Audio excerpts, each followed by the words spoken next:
Always great to have Tony Dungy join us on Mondays here in the New York City Man Cave.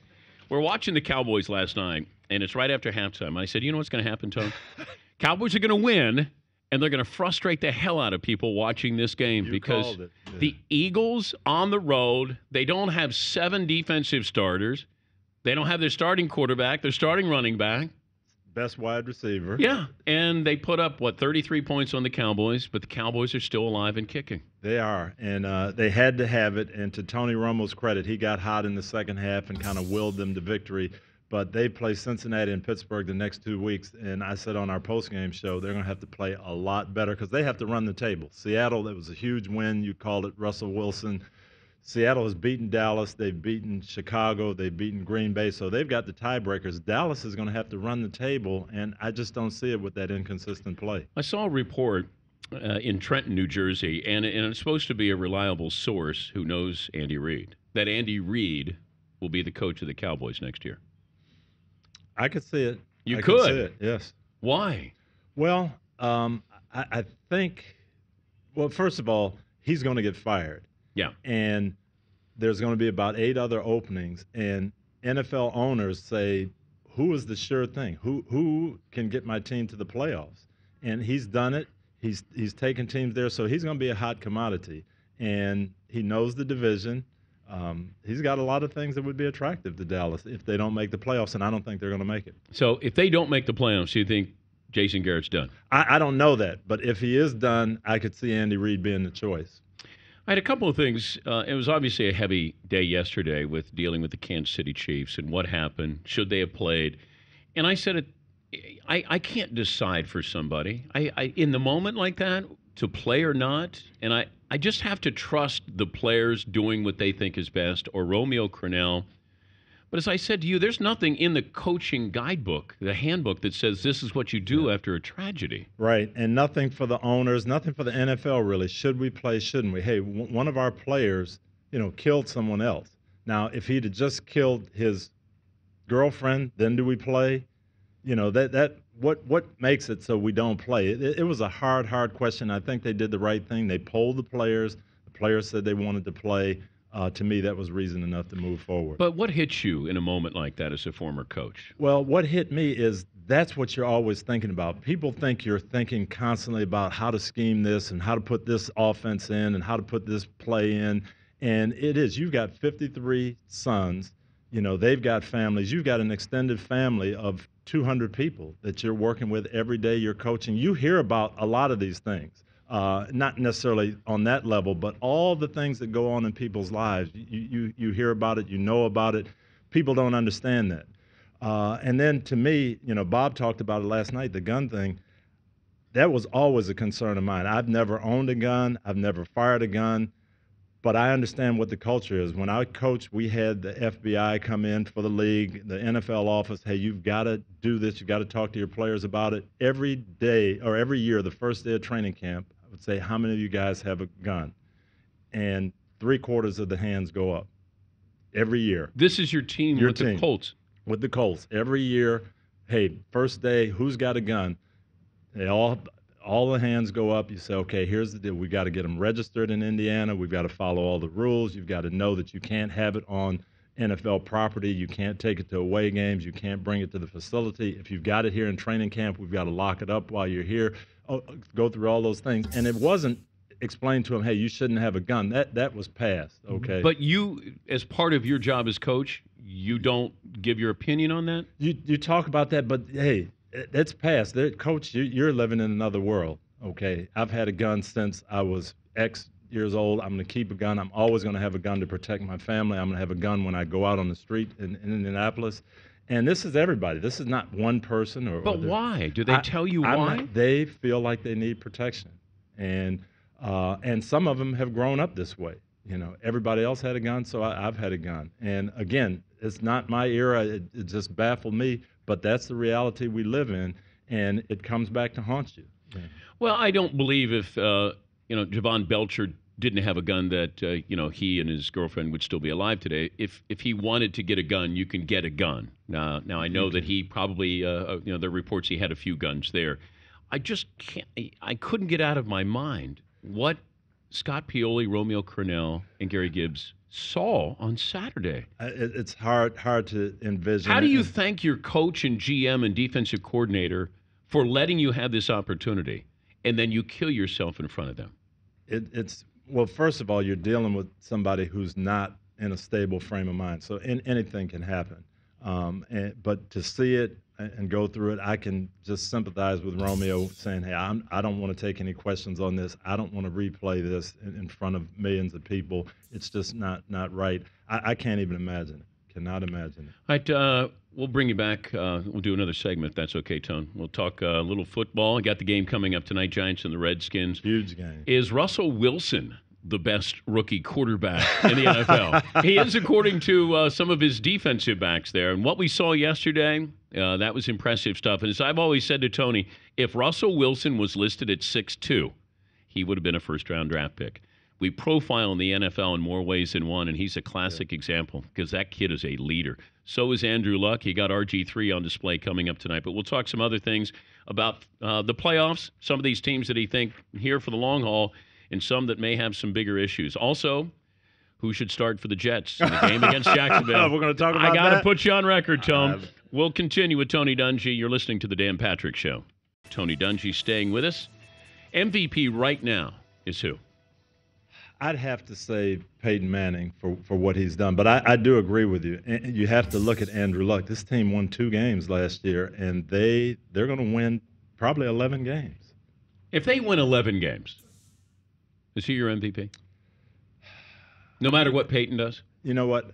I'd have to say so because I said if they make the playoffs, he's definitely my Rookie of the Year. If they win 11 games, 9-game swing with all the players they lost, and he is the reason they're winning. I mean, I talked to one of their assistant coaches today, and he said, you just can't believe how much these guys believe in him. They think we're going to win every game. What was he like on the sidelines, though, during that last couple of minutes? It's funny. My buddy Clyde Christensen coaches the quarterbacks, and we were talking about it, and I saw it at the same moment when we were in the viewing room. Detroit throws an incomplete pass with 4 minutes to go. They should run the ball and run the clock down. And I told you, I said, Detroit's going to lose this game. He said he walked up to Andrew at that very minute and said, we're going to have a chance to win this game. And now everything transpires. They get the ball back with a minute left, and we're going to win the game. We're going to have a chance to win the game. He said, calm down. I told you that 5 minutes ago.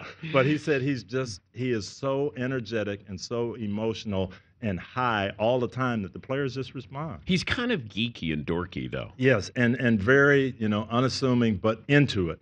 And a tough guy. And again, Clyde told me the biggest play of the game was him chasing the guy down after he threw the interception and pushing him out of bounds and chasing him to end up getting a penalty. Detroit kicked a field goal instead of a walk-in touchdown, and then you win the game at the end. Do you want your quarterback to go after the guy who just intercepted his pass? I think you do. Peyton? Well, no, not Peyton, but Andrew, a guy that big and that physical, and he does. He makes all the tackles. Oh, I know. I don't want my quarterback going after him. Well, he won't 10 years from now. I mean, Peyton makes it like he makes no secret about he has no interest in tackling that guy. No, and most quarterbacks don't. But Luck he's got a linebacker mentality, and that's why the guys love him. All right, who's your quarterback when the Jets go to Jacksonville next week? Here's the only bad thing, Dan, that I know. We were there Thursday night, Thanksgiving night. Greg McElroy, this is how much confidence they had in him. Tebow's got broken ribs, and he's still the number 2 quarterback. So they couldn't, McElroy can't be exhibiting that much confidence. But they needed a spark. They needed to do something. They didn't feel like they were going to score. It had gone a long time without Sanchez. I don't know that you can put Mark Sanchez back and say we're going to go down and win this game. So I think who starts? Has to be McElroy? I think it has to be. I think, and Rodney Harrison said this last night. I thought it was such a great point. He said that Sanchez needs to heal mentally because playing in New York, dealing with all of this, the Jets so misplayed their hand on all of this stuff. The reaction that it was going to have for Sanchez, bringing Tebow in, how the fans were going to react when things went south. I think you just let Sanchez exhale and just say, sit over there. You haven't lost your job. We need to let you just fall in love with football again. He is beaten down, no question. But I guess you've got to run the table. You've got to win them all. maybe and they can make the playoffs. Yeah, oh, they can, and maybe that's what you do. You put McElroy in. Hey, you're going to manage the game. We'll be smart. We're going to play like we played 2 years ago with you, and that's how we'll win. And it gives them a spark. Maybe that's what you have to do. Think Rex Ryan's back next year? I think so. I really do. I think, you took teams to the championship games. I think they believe in it. Which quarterback isn't back next year between Sanchez and Tebow? Neither one of them may be back. But Tebow wants to start. It was a bad place for him. I thought so. I thought Jacksonville unless they told him he was going to have a chance to start, but it sounds like that was the plan. He's going to be the backup guy. Yeah, I'm not sure but what you know this marriage Tebow, was all about. Yeah. He's so competitive. Too competitive. Yeah, to go, boy, I'm just going to stand here. I'll play tight end. No, he's a quarterback in his mind, and he wants to play quarterback. Yep. All right, the teams that clinched yesterday. Which team do you think best chance for an early exit? Wow. Patriots, Broncos, Texans, Falcons. I would say the Falcons. I really would. I like the Patriots, the way they're playing. They've got that confidence. The Falcons haven't won a playoff game since Matt Ryan's been there. And all these regular season games are the same way. They come down and they could win, lose. Doesn't matter if they're home, on the road. They find a way to win. But you could see that happening, and they just don't find that way to win. Tony wants to have it on record as Bill Belichick didn't shake Tony's hand on Thursday night at Thanksgiving. He didn't shake mine, but you got snubbed too. Well, I didn't see Bill. Oh, you did? And we usually shake hands, just not after games. So if it was during the game, This was coming out pregame. Oh, no, we always shook hands pregame. No, I'm talking about now you're a broadcaster. No, it's totally different. Well, he shook Rodney's hand. But didn't shake No, your he hand. did not shake my hand. Wow. I'm surprised. I'm not surprised. He's Bill Belichick. But, Rodney goes, hey, you know what? Don't take it personally. That's the thing about it with Bill. I've had that situation happen, didn't get the real great handshake, and then the next time we saw each other at the league meetings, you sit down and talk for 45 minutes. So don't worry about it. Don't take it personally. Tell me what you think was going on. John Harbaugh and Mike Tomlin yesterday. Yeah, that one surprised me. Why are Harbaughs always involved in some kind of strange handshake? And I thought John was trying to be, complimentary and, hey, congratulations. And Mike wasn't having it. He had business to take care of. So I'd like to see that play out. The Steelers-Ravens 3. I'd love to see that. Who do you got if it came to a knockdown dragout? I think if Ben is back, you'd have to. No, I'm talking about Tomlin and Harbaugh. Oh. If I put them in the octagon. I don't know. That would be a tough one to call. Because I know that John would get beat up by guys. Jim all the time. Who would be the last coach you'd want to fight? Wow, that's a good question. I have to think about that one. Probably Jim Harbaugh. Oh, yeah. Yeah, he's really competitive. Well, Schwartz, too. Yeah. I would have liked to have seen that one play out. Let's see. Who else? Ken Wisenhunt? He's He's a big guy, but he's a good guy. Yeah, he doesn't worry you? Guy. No. Andy Reid, you wouldn't worry about that. Jason Garrett? Nah. No. Lovey? No, Lovey's too A guy named Lovey can't be that tough, right? He's a tough guy, but a good guy. Belichick? No, I don't think I'd worry about that one. I'm trying to think who in the NFL who would really intimidate you. Back in the day, now Mike Ditka, you wouldn't want to fight Mike back in the day. Yeah. Mike was those tough coaches and back crazy. then were. Yeah, it was different. I'm trying to think what other coaches were crazy because you had the regal Tom Landry, Chuck Noll was a gentleman. Yeah. Let's see. Mike Munchak might be a tough guy. Yeah. Now, you talk about who. Yeah, I wouldn't want to get Munchak mad at you. Yeah, but I don't think you were ever jeopardizing that, were you?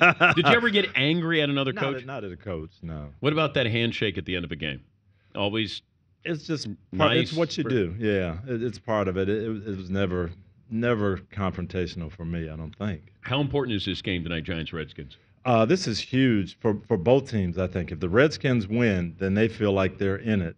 Giants are kind of in control right now, and if they win this game, they'll stay in control. If they lose, then it's all bets are off, and it's going to be a dogfight down the stretch, three-way. It was a month ago when Mike Shanahan was looking towards next season. Remember that stupid comment? I couldn't understand that. And you said as a coach, I would never, even if I felt it, say that. first of all, I wouldn't feel it just the way everybody else was playing in that NFC East. And then you couldn't say it. You can't say it to your fans and your team, and you're always disappointed after losses. But this is the NFL. This is the way it is. Teams look like they're out of it, and then they're back. And we say San Francisco is great, and they can't beat St. Louis. It's the NFL. And if you get hot and get in, if Washington gets in and sneaks in, they could do just what the Giants did, what the Packers did. Nobody would want to play them if they get in there. So Washington, if they win the game tonight, look out for them. Good to see you again. Thanks for joining us. Always fun, Dan. Tony Dungy from Football Night in America.